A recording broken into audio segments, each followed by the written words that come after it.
काही वेळेला आपल्याकडून चुकून आपल्या बागेतील रोपांना जास्तीचे पाणी दिले जाते. हे अतिरिक्त पाणी रोपांच्या मुळांच्या आसपास साचून राहिल्याने रोपांची मुळं स्ट्रेसमध्ये येतात आणि मुळं स्ट्रेसमध्ये आल्यामुळे आपले रोपही स्ट्रेसमध्ये येण्याची दाट शक्यता असते. अशा वेळी असे स्ट्रेसमध्ये आलेले रोप सर्वप्रथम तर व्यवस्थित सूर्यप्रकाश मिळेल अशा ठिकाणी ठेवणे गरजेचे आहे.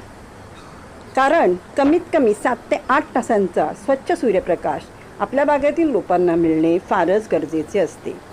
पाण्याचे व्यवस्थित नियोजन करूनच आपल्या बागेतील रोपांना पाणी दिले गेले पाहिजे. यासाठी मातीत मॉइश्चर व्यवस्थित टिकून राहील याची मात्र काळजी घेणे फारच जरुरीचे आहे. अतिरिक्त पाण्यामुळे जशी रोपांची वाढ खुंटते त्याचप्रमाणे पोषक तत्वांच्या कमतरतेमुळे ही रोपांची वाढ खुंटते. अशा वेळी रोपांना ग्रोथ प्रमोटरची प्रामुख्याने आवश्यकता भासते. ग्रोथ प्रमोटर म्हणून आपण कांदा लसणाच्या सालींचे पाणी तसेच चहा पिऊन झाल्यावर जी चहा पावडर उरते ती धुवून सुकवून आपण तिचा वापर करू शकतो.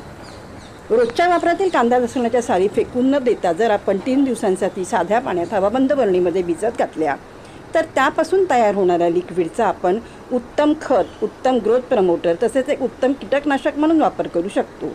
त्याचप्रमाणे चहा पिऊन झाल्यावर त्या चहामधील चहा पावडर फेकून न देता ती गाळणीच्या सहाय्याने व्यवस्थित गाळून घेऊन 3 ते 4 वेळा साध्या पाण्याने स्वच्छ धुवून घेऊन व्यवस्थित सुकवून आपण तिचा वापर आपल्या बागेतील रोपांसाठी एक उत्तम खत व ग्रोथ प्रमोटर म्हणून करू शकतो.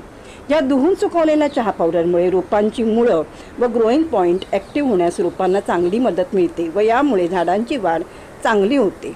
परंतु चहा पावडरच्या या लिक्विडचा कधीही आपल्या बागेतील रोपांवर फवारा करू नये.